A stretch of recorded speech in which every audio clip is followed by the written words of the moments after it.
first I'll go a little bit through how we'll define these three different things that are very related: fear and anxiety and trauma. Fear is a physiological, biological, appropriate response to a perceived threat. If I'm just going to like put it in its one sentence, which means that the way that as Mira mentioned, I'm a psychotherapist. I work a lot with understanding how the nervous system responds and how we can use what we know now about the body and the nervous system to help ourselves with many, many things. So what happens when there's a perceived threat or a real threat, either way, the nervous system responds and like galvanizes the entire body to protect itself. So fear is a response to that. That's what fear is. As opposed to anxiety, which is kind of when that gets stuck. When the fear gets stuck or other feelings get stuck, then the system gets overloaded and like in a repeat response to something that's going on, whether that's a perceived threat, if it's a lot of feelings that are happening on the inside that don't have a way, that haven't had their way out yet. That's what's happening with anxiety, which is not about an actual immediate threat. It's a different thing. And trauma is when there's some incident or a series of events that overwhelms the system, and then that goes the symptoms of the anxiety, or not just anxiety, can go on and really disrupt life, and it's highly triggered from a specific event or series of events. Okay, so what is it that's going on with these things is that our brain has this very small and very crucial mechanism in it that's moderated by the amygdala. You may have heard this word amygdala. It's like really popular now and like trying to understand trauma. And what it does is it's like basically an alarm system. It's a red alert system that when the nervous system perceives, like it uses these really sometimes even like subtle and nuanced data that it picks up from our surroundings, and it sends a red alert system through our body. That's like, when I say nuanced, small things, it's our brain is doing it all the time. Like from when we walk into our room, there's a part of our brain that's like scanning, like, you know, where am I? What do I like here? I don't mean like enjoy. I mean like what's okay here, what's not, you know? Is it hot? Is it cold? Is it, you know? All of this is happening literally a few times a second in our brains. So as soon as there's any data that says there's a threat, the whole system is going to get flooded by all kinds of chemicals that it works with, but basically to send the body into a state of self-protection. Like now we're on alert. So what I want to think about together with you, like what does that look like? And you can like, maybe you can use your own experiences or people that you've seen, what it looks like when there's a threat system that's been triggered, an alarm. Yeah. Working in the classroom, children will go into the desks where they'll hide or stand away. People say, oh, they're shy, but really, they walked into the classroom, surveyed it. It's not safe. Right. It's threatening to them. It's new. It's unfamiliar, perhaps. Right. And they withdraw. Right. So they withdraw. They go into like a shell, avoiding, right, to help protect themselves. The avoiding is a self-protection from all the stimuli or things that didn't feel safe. What else might you see? Yeah. Physical response, like stomach aches, headaches.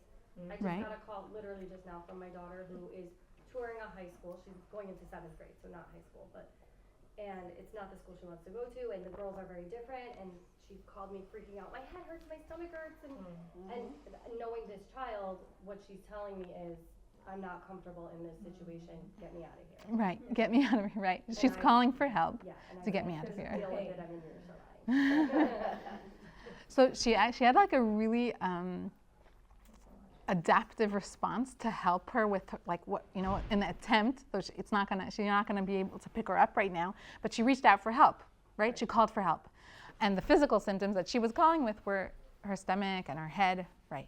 What else might you see? Stuttering. Not sweating. Go ahead. Sometimes somebody thinks it's like a stroke or something, and it's a panic attack. Right. Yeah. Right. and going back to the phone again, that wonderful phone I was talking about, being up till 3 a.m., just tuning out, like hyper-focused on, oh, look what the cat did, and look what, like just totally cutting, Right. I mean, that's maybe one step later, but just. Right, what you're describing, and you even said that you said a panic attack. You give it a name already, right? Where there's either like a feeling of like their heart, extreme pain in their heart, or other muscular pain, right? And you're talking about how you're coping, how one might cope with that, right? By going to the screen to shut down all the stuff that's going on. Yeah. What else? I was gonna say, like, my toddler hasn't slept through the night in months, Mm. and like, meaning, and I'm thinking, like, okay, on the one hand, I want to help him learn to sleep by himself, but like, he feels the stress of everyone around him. He's not even 2, and so maybe now is time for extra cuddles. I don't know. Right. So you see disrupted sleep, and as a mom who's like trying to tune in, you're like, okay, how can I, right? What does he need here, right? What else? Disrupted sleep and. Well, anytime there's any sound that's loud, my daughter, I see her face, and she just goes like this, and then she wakes and she's like, okay, it's an ambulance. She's like, I hate that. Right. So any little sound, even if she's watching something and there's a siren, Right. she Right. can't handle it, and she just has to shut off. She runs out of the room. She does this. Right. So her From the mind, trauma like of- most people, I haven't yet met the person who's not in some way, like a little bit more alert, right? They're on alert for signs of something that might be a Probably, threat. right before October 7th, we might have not even heard those sounds. Right, exactly. Like machinery or sirens or different things like that. Now our the system goes like, what, right? And that's what happens. When I did that, like what happened physiologically? What did you? Her body was ready. Right, her body. Preparing. Exactly. Anything else that anyone wanted to make sure we? Disordered eating, I can expect. So disturbed sleep and disturbed eating. Exactly, right? Those are the things. So you've described here a number of things that basically what happens is that when we all are like going through our day, our week, our month, our life with a certain amount of in order to do that well, we're going through our nervous systems is in like a basic level of like relatively okay, like I can do this. And what happens when there's something that happens in our life or that we meet up with that's too much, our system is either going to go into what people call anxiety or what people call depression or shutdown, right? Or it might like kind of flip-flop between those two. But we've been describing these symptoms. So with the more on the anxious end of the spectrum, it's going to be things like worrying a lot, on hyper alert. There's going to be, there might be stuttering or pressured speech or rushed thinking or like I can't stop the thinking. They'll be with it. This is not mine, I think I know someone else. I think people have also, there are studies that they're using medication, self-medicating.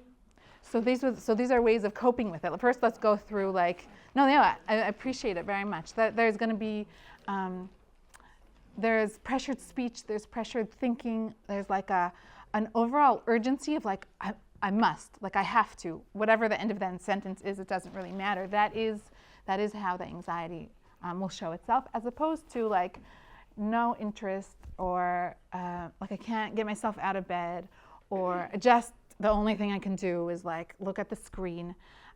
Those are also called anxiety? those are more the symptoms of like their nervous system being on an overload and shutting down into like I can't, versus the nervous system being in like a hyper aroused of like I must. Those are basically two different ways that the nervous system is. They're signs of the nervous system being in overwhelm. We call it anxiety or depression or shutting down, right? Does that make sense? So when the nervous system is more like revved up and hyper alert, there's more irritability, right? Or like anger outbursts. Those aren't things that we mentioned yet, but those are also things that are going to be happening there, that may happen there. And in the shutting down, when the system's like in such an overload that it's more of a shutdown, there's like the sadness that we like can't, it doesn't go anywhere, or depression, or like I can't, or instead of like a pressured speech and pressured rushed thinking, it's like the thought they're like blank or like can't think, can't put together clear thoughts or clear sentences, a feeling of like just numb That would be like another symptom of the nervous system, the person being in a kind of overwhelm. So, and those when we're in those states, the brain, the higher parts of the brain, the parts that we rely on, like to get us, for rationality and logic and seeing the bigger picture, and self-awareness and perspective taking, like all that stuff, which we need and is really important, and it's like we rely on like our adult brain, like kids can't do that, grown-ups can do that. Guess what? When we're in our nervous system is overload, that is simply not available. So even as adults, sometimes there might be like some far-off voice being like, you shouldn't be yelling right now, but it's not accessible when the person's in a state of overwhelm, right? When they're either, set anxiety, and I mentioned the word depression, but really I'm speaking like the nervous system's on overload. That's what's happening. Yeah. So this is Porges's theory in my mind, the polyvagal theory. Mm-hmm. So dorsal is the shutdown. There's an icon for kids and adults. That's the turtle. Right. Withdrawal. The middle one is sympathetic, parasympathetic. Right. Like you cannot be sympathetic to the rest of the world because it's not safe for you yet. You're still in fight or flight. And ventral vagal is the ready to learn, ready to be engaging with the world, and I can do this. Right. Like that, I said that, like, we're in like a relatively okay, I can do this, I can do, there's a lot of things that we can do, even if they're hard to do, but I can do this when we're in what Porges calls the ventral vagal, or the social engagement system, like we're still on. Like if if you look around the room and you see like whose eyes are like with you and who's like still has their social smile, as opposed to when you look at someone and you're like, I don't think she's fully present here with me, right? That's the way that Porges describes it and how we understand it in that hierarchy is that like it's a ladder where you can kind of climb down from the social engagement into something where it's our systems like in self-protective, either in the activated sympathetic or further down the ladder shutting down. So the things that maybe at least once upon a time, maybe it's less common now, that we used to do or people thought was right is like, just calm down, or like it's going to be okay, or come on, let's make a plan about this, often is not accessible in those times. Like, okay, so you're just let's go to the supermarket. Like it's not accessible at those times yet. And what we know now about, especially learning through trauma, is that what helps to settle the nervous system most reliably and most quickly is by working with the soma, working with the body. Okay, so these are. So I want to go over some of the some really fundamental, basic, easy, readily available things that we can do when you're sitting with someone who's in some kind of overload. What needs to happen is that the amygdala, the one that piece in our brain, that little almond-shaped thing that sent out the alarm that things are not safe, it has to get the message that things are safe enough now. Okay, and I'm qualifying it safe enough now. That's how I'm qualifying it. So how does the amygdala speak? Like how do we get, like what language does it speak? It speaks basically, I'll just summarize in that. It speaks via the information that it gets from our senses and our bodies. And it speaks via feeling safe in relationship. Those are basically the language, and that's from even pre-day one upon entering this world as an infant. This is how the system knows if things are safe or not, based on what's going on physically, sensorially, and is it relationally safe now? So, if we're going to speak the amygdala's language, these are the words we've got to use. Okay, it's. I'm going to start with the body because it's like a little bit less complicated. But the things that I'm going to give you in terms of relationally is also not so complicated, what I'm going to give you in terms of very practical. So we went through like a lot of symptoms that we see. What do we see when someone's anxious or on overload? If you're sitting with someone and they're an overload, what might you see? Because you might not see their heart pounding in their chest, right? You may not, even if they're quiet, you may not hear that if they were to speak, they would stutter, right? So what might you see? Sweat, if you're really like, if they're really sweating, or if you're blushing, heavy breathing, what else? Their eyes. Yeah. What would you Kind see? Either getting very wide Mm-hmm. to like scan and like trying to like. Right? Great. Yeah. Great. What else? Closing. They might be like withdrawn, reserved, right? What else? Lack of eye contact. Lack of eye contact. Great. Anything else? It's great. The color in their skin, their face. Right? They might just lose when someone is scared. All of a sudden, their face becomes Right. So we heard blushed and flushed, and we also learned, and we also are hearing now. They might be like a drained.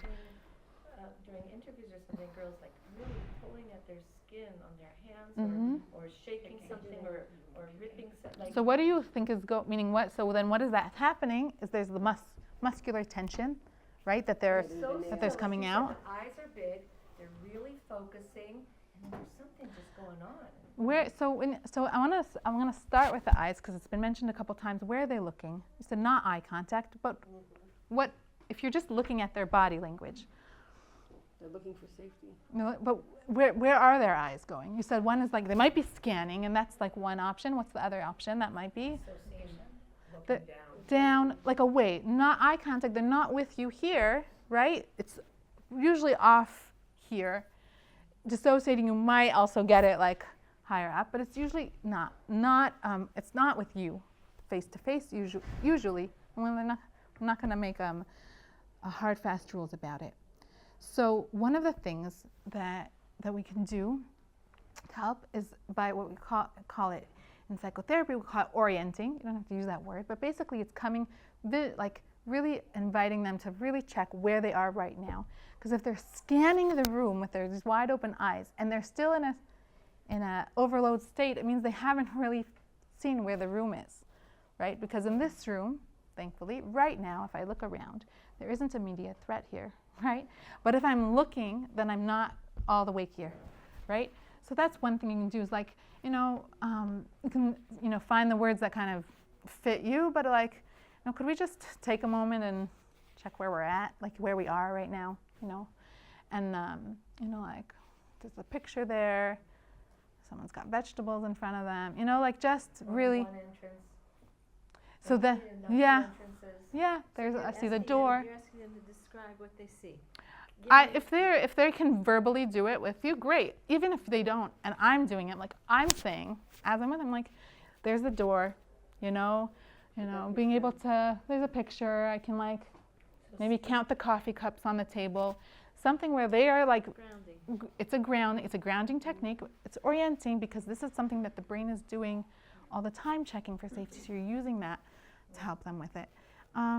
And it's not like this is not like a meditative, like, let's, it's just like looking for the facts in the room visually, orienting to where they are visually. Another one that's really important, I'm just yeah. understand. Are you saying that you're already at the point where you're with someone and you have the relationship, like you're helping them, or did you introduce you? I'm just not getting that. Someone's coming to you. So I'm and maybe help me out. I'm imagining you want to help someone who's coming to you, Okay. right? Anxious, Okay. or an overload, or like I can't, or what was the example? Like I can't leave I can't get out of the house. My It's kids not can't get out of the full-time house. ministry. This is someone's coming to you. Someone's coming to you. Yeah. The student. Someone's on the phone and they're like, I just can't. I'm just so scared all the time, and I can't leave my house and my kids, and like, we haven't left in the whole week or long, whatever it is. So, and you want to, in order to be able to figure out what they need really next, or what the bigger picture need is here, they're right now in her voice and in what she's saying.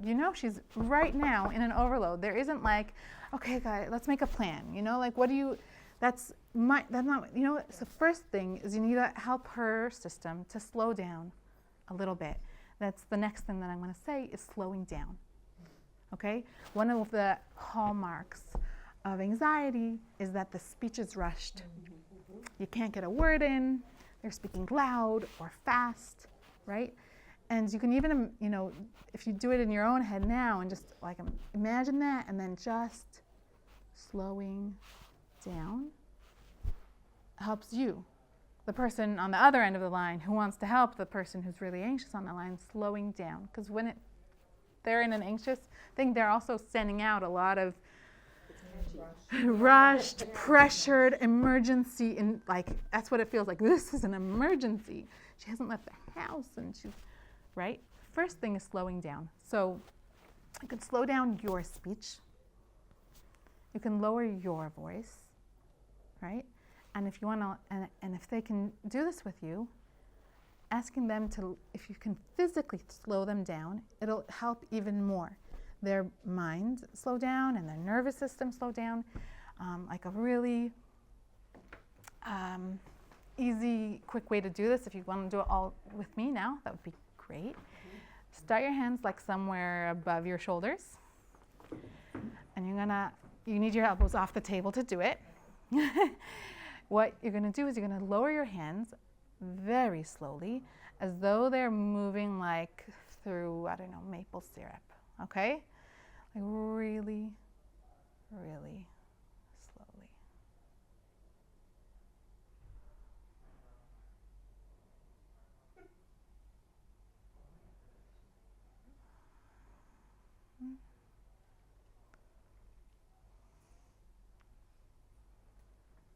And whenever they reach the bottom, just notice what impact that had.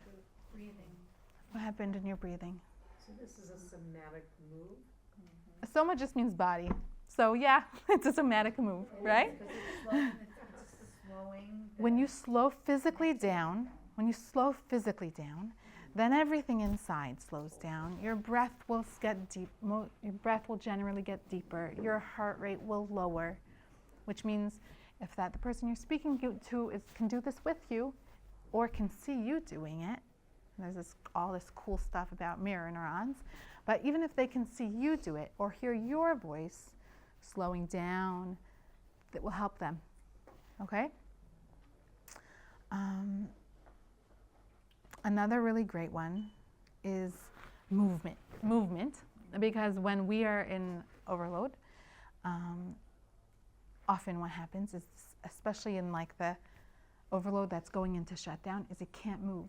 Like it feels like stuck, or everything is can't. And so even a very subtle movement is really helpful. Like, we're too big for this for me that I only have a few of these little stress balls. But you can use anything. It could be an orange or an apple or something that's like easily fits in the hand, and being able to just move it back and forth, like passing from one hand to the other. You can do it with just like stuff that you have around, a pen or a cup, just like more comfortable, and there's more, comfortable sensory information when you get like something that fits in your hand, but it doesn't have to be. Even being able to move something back and forth. And like I notice my wrists moving, and I see the cup and how the water moves when I move the cup. And you do that for like 60 seconds. It's going to have a big impact on the nervous system slowing down. Yeah. When I use my 2-kilo weights, I feel a lot better after I just do there you that go. like a few times. That's great that you know that for you, like, right, stimulating these muscles, which are really good.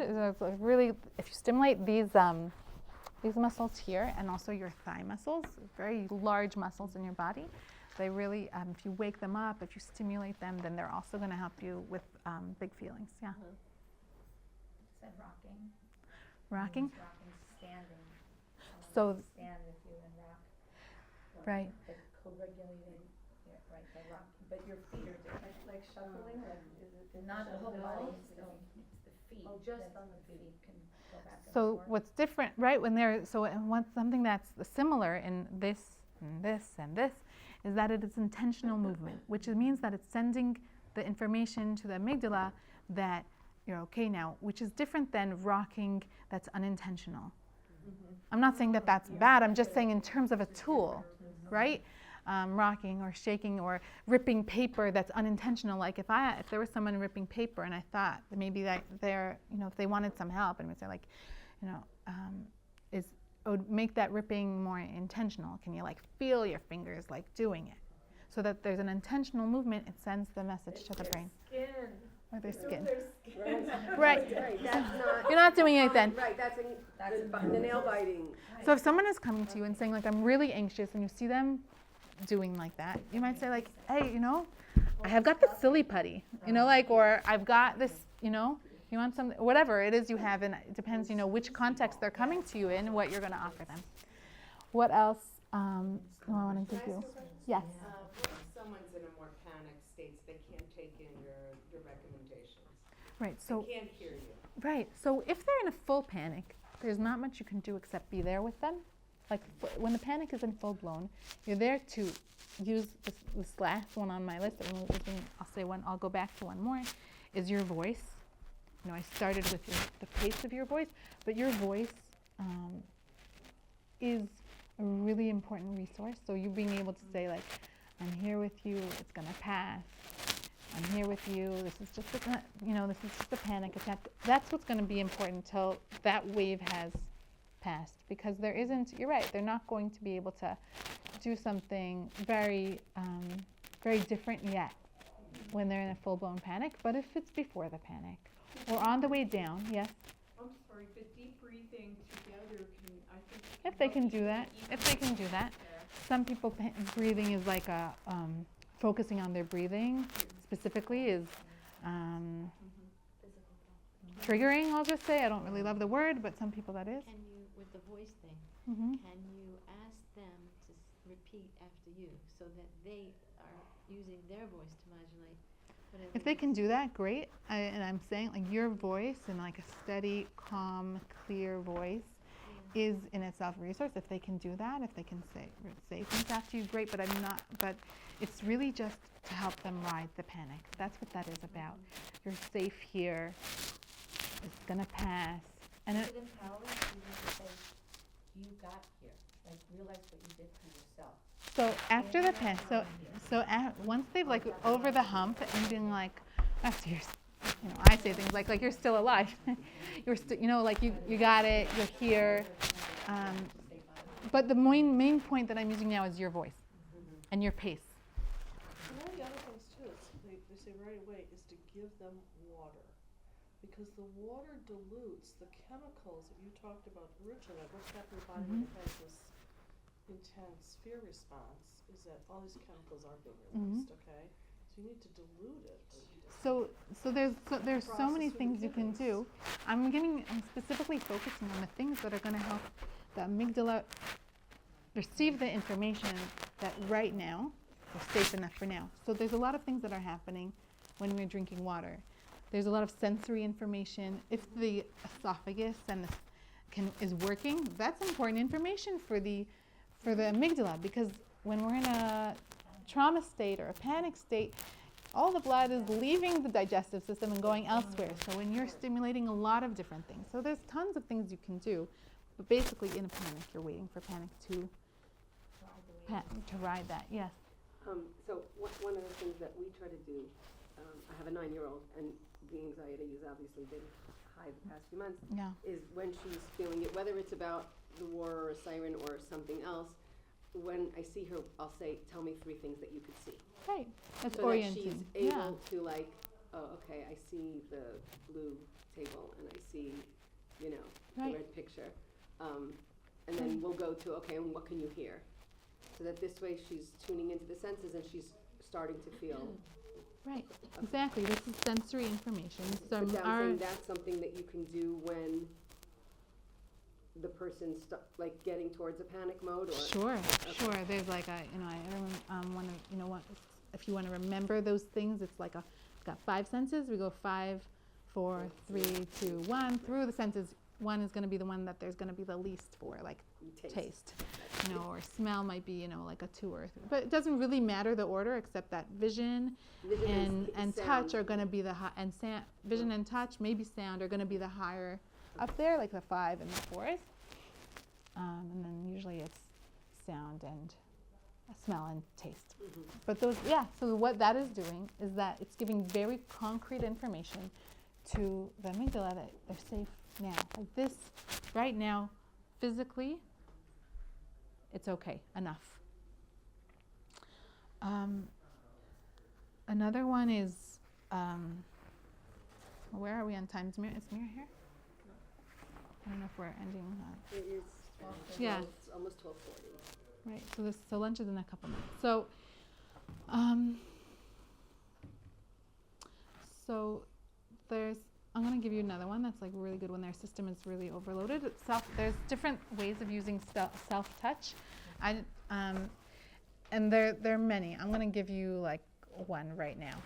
What you can all do with me if you choose. You take 2 hands, put them on your head, like find the crown of your head, and let the weight of your hand, you're not pressing in, you're just letting the weight of your hands move through your head. And give it at least 10 seconds or more.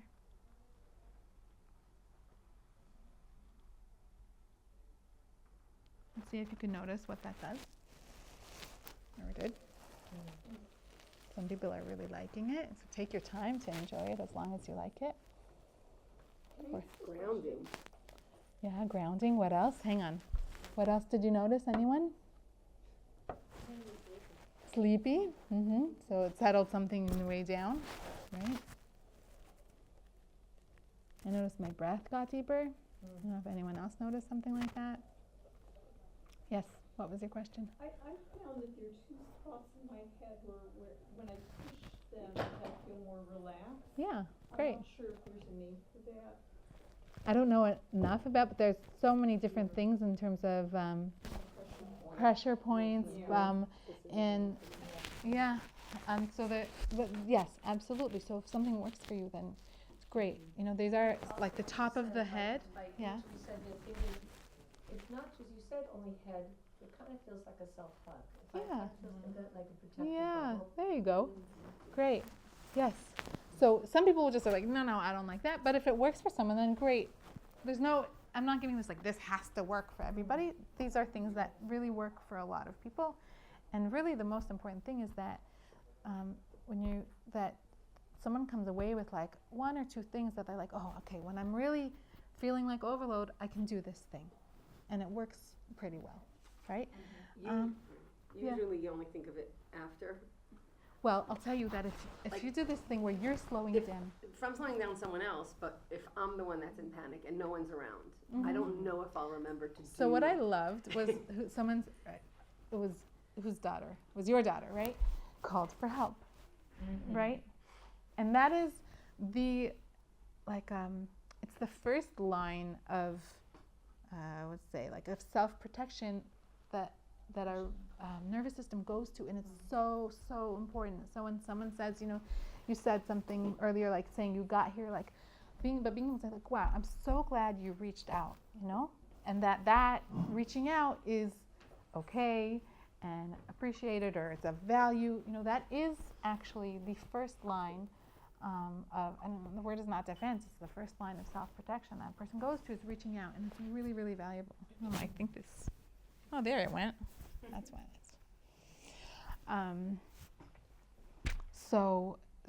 and that's the speaking to the social part of the brain, which is right next to the amygdala, and why I said that in addition to using what I'm called somatic resources, or using the senses and the body to help calm down, is using the relationship to calm.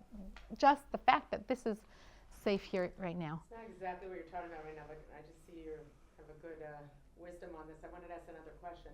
What if a student doesn't realize what's triggering them? Like they are either in a panic state on extreme, or they're just having high anxiety, but they can't really connect the dots to what's doing it. And sometimes it's even what was described earlier is that long-term trauma, where it's even coming from their upbringing and something. So how do you help that type of person? So I'm gonna like flip something for maybe a lot of you, is I actually don't really care very much about triggers. meaning that may, if in a long-term therapy process that may come up and be important. But in terms of helping someone now and giving them skills that they can use in their day-to-day life, what was the cause is much less interesting to me than what helps them. Helps their system, their nervous system, their body know that I'm okay now and I can do things to do that. Because what happens... Then it's reactive and you're not really trying to correct. So that's what I mean. If you're going for a long-term therapy process, that may be relevant. I can recommend a book afterwards, but I think that this is just hands-on at the moment. That's a very good book to recommend. And which they have to live with their hands-on at the moment, every hour of every day, and they don't have someone to help them figure out what it was all the time. Every time that they feel a little, a little stressed or panicky, that they might come up in the middle of their classroom or in wherever they are, and they have got to find a way, okay, help them get through the moment. And what happens is that when someone can learn to do that, get through the moment again and again, is that overall the anxiety comes down. So it's not just a Band-Aid for that moment. Yeah, because what happens, what did we say in the beginning? We said in the beginning that when there's overload, the thinking is not clear. The thinking is pressured, the thinking is all over the place, the dots don't connect. So we're not trying to find out what they're anxious about. We're just... Not really. If that helps them to say, that might, but I find that that's usually not what helps them. So just to get them to that point and say, I'm here, and then... and once they're in a place, because when they're overloaded, there's not clear thinking. Right. Once they've returned to their, the words are green zone, window of tolerance, social engagement system, ventral vagal, these are all talking about this same thing. When they're back there, then there's more, then there is capacity for them to figure out, what was that about? Do I need to really address this? Or maybe there's something I need to address here. Or, when my roommate yelled and she was being super loud and I was overtired, and that's what that was. I don't know what they'll come up with, but they will not come up with something when they're in overload, not something that's useful or helpful, I'll say. But when their system's okay, when they're safe enough, then there's the possibility of figuring it out if that's important to them.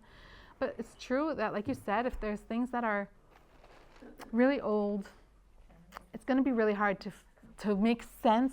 And this is what I see. I'm it doesn't really make sense. Why would, when she says that, then I'm in total freaking out, because maybe it is something old.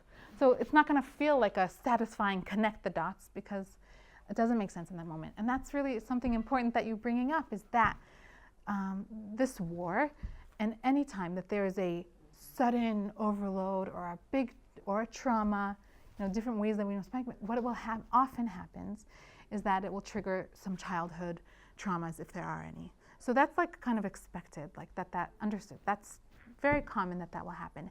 And at the same time, most people, the data on this is just not from this war only, but across the board, that 75% of the human population goes through a trauma and does not experience PTSD. That's a huge percentage, right? It's that most people, they may have anxiety, they may have to deal with that and find some tools to help themselves, but long term, we're talking 3 months after the incident's over, most people will not have PTSD. It's a 25%, and they deserve, and it's appropriate that they get help for if that happens, but it's a very small percentage. So and those are usually very strong incidences. They're very direct. I think because of people's histories, we don't know. We don't know who's going to be those people. There's a lot of things that they may have to do with their, their neural makeup. The degrees and the longevity of that, Of PTSD? Yeah. So I think later, is this true that later in the day there's going to be specifically figuring out PTSD versus, no? Maybe I misunderstood that. So the question was, how do you know if it's PTSD? Define it. Oh, how do I define it? You can look up the in the diagnostic manual, the DCM. You can. Yeah, how often that it's, it's right, longevity and intensity, it's disruption in life, things, it's that is triggered by, it's triggered by the event, right? which when there are things like complex trauma, you may not be able to find, oh, like why is that the trigger, especially if you don't know what the history is. But basically, what's important, and when I'm thinking about it, what's important is this: when the nervous system is stuck on or off, meaning not in the green window of tolerance, social engagement, not in the OK zone. If I had a whiteboard, I'd show you this. But if this is my window, if this is my window of tolerance, this is how much I can take before my system goes like, whoa, right? Before, that whatever that is. And that can be like an oncoming truck before I step back onto the curb, or that could be something else that sends me into, right? If I'm using this, like if this is my window of tolerance, and my nervous system gets stuck up here for it gets stuck, and I can't find my way back into, so that you would either maybe you'd call it anxiety, or you'd call it like a traumatic response, okay? Or if they go like down into this, like under my window, where they're shut down, and that gets stuck. What I'm looking for is like, is it stuck? Or is it a panic thing, like one-time thing, or is it ongoing anxiety because of a traumatic event? Yeah, and then again, like sometimes we may not know if it's because of a traumatic event, especially if we're working with adolescents or adults and it's old stuff, you may not know that. But if it's stuck on or stuck off, those are times where it's, then it is important to get some outside professional help so that they can find their way back. And yes. I heard something recently about a soldier that went through this, and it was so frightening to me to hear this story. He had fought on October 7th, he had fought valiantly, and he was just going and going, and all of a sudden one day he stopped being able to see. Oh yes, so I read this, yeah. And he stopped being able to see, and right in the middle of the battle. Mm-hmm. And at first they thought they didn't believe Injured, right? Yeah. and there was nothing wrong with his eyes. Right. And And after, the end of the story is that his eyesight returned. It did. His eyesight did return. Yeah. that was his body just saying, Enough. And he's Enough. also back in his unit. Yeah. They didn't want to take him back, but he fought to get back into his unit. He's back in his unit. Ashreinu. his mind was protecting him from seeing some really, really. They've been doing Horrific equine things. therapy. Have they been? Meaning with soldiers? Yes. I don't know. Equine? Horses are I very don't remember at that point. They're in the middle, Yes, still in yes. the middle of the They war. could- They're no, no. still in and out and. There's Baruch Hashem, there's a lot being offered. I don't. Yeah. Is the self-management of the anxious moment reduce the anxious moments because the So- student, what? Yeah. Go ahead. It's because No, because if she's learning how to, like even these hand tricks, I don't mean of the little. tools. but I call them Oh, tools, but you sorry. could call them tricks. I do sometimes with my adolescents. I No. call them tricks. Right, Sure. okay, so whatever, if they start to realize they can help themselves, do you find there's a reduction in anxiety? Yeah, because they may be shorter, or they may be less intense, or less often. That's ideally, if someone can really use the tools and they find the ones that really help them. And different ones. I gave you a bunch. Different ones are going to speak to different people. Like CBT training, is that what? Nowadays, I'm not a CBT expert, but No, I'm nowadays just asking, CBT is it does a include matchup? mindfulness. No, this cognitive behavioral therapy. Nowadays, I think they call it third wave CBT. It's not my training.